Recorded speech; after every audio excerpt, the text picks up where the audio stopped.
Hey guys, today I've got a Kenmore washer, and right now it's on a wash cycle. It's already filled up with water. It's got a nice strong agitation. What I'll let it do is kind of run through its cycle here and let you see and hear that it works great as if you were standing here yourself testing it out. So we will come back as it moves through its cycle here, and I'll show you, especially in that final spin, that it's nice, smooth, sounds good, and it's got smooth operation. Alright, we've come over to the rinse cycle. Getting a good rinse going. So it is already drained out, filled back up. The next will be that high-speed spin cycle. Okay, moving into the spin cycle, you can hear that draining out all the water.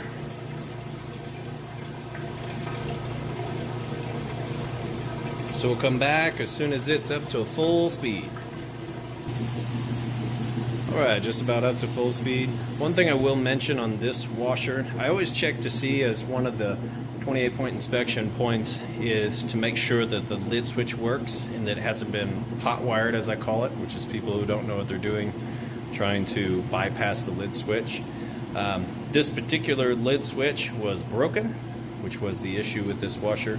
I don't have any lid switches, and the supplier that I use for the trusted OEM switch is temporarily out of stock.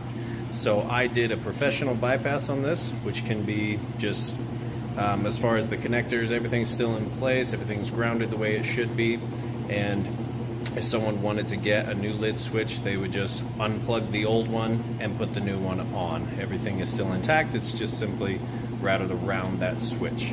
And typically I would go ahead and get a new one, but I don't have 2 weeks to sit and wait for one part. I move these things pretty fast. So 27-point inspection on this washer, and all that means is that when you lift this lid up, it's not going to stop. So maybe this isn't the washer and dryer for someone who has a lot of little kids.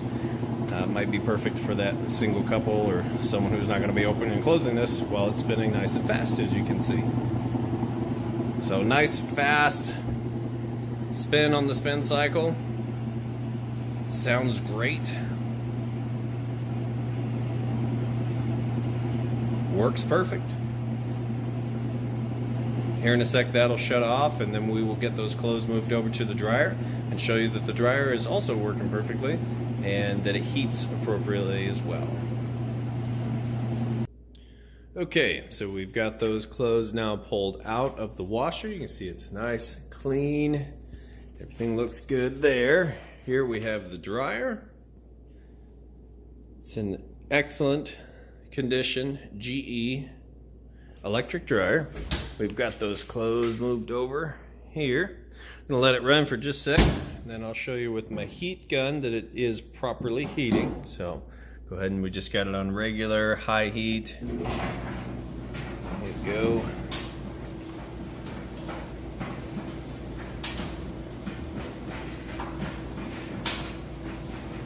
As you can hear, it sounds great. Nice smooth operation. And how my heat gun works, whatever these two little dots shine on in between is where it measures the temperature. So you can see we're at 68 degrees Fahrenheit, 65, that's the temp out here.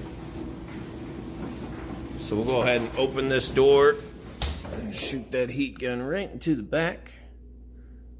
See, it's starting to heat up and get nice and hot there. Get a picture.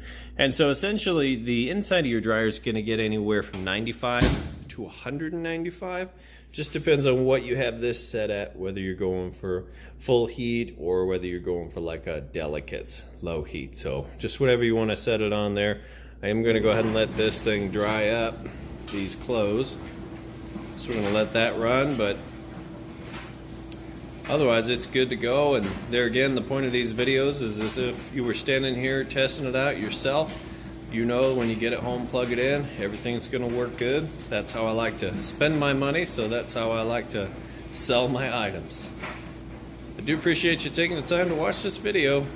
You all have a great day. If you have any questions, let us know. Thanks.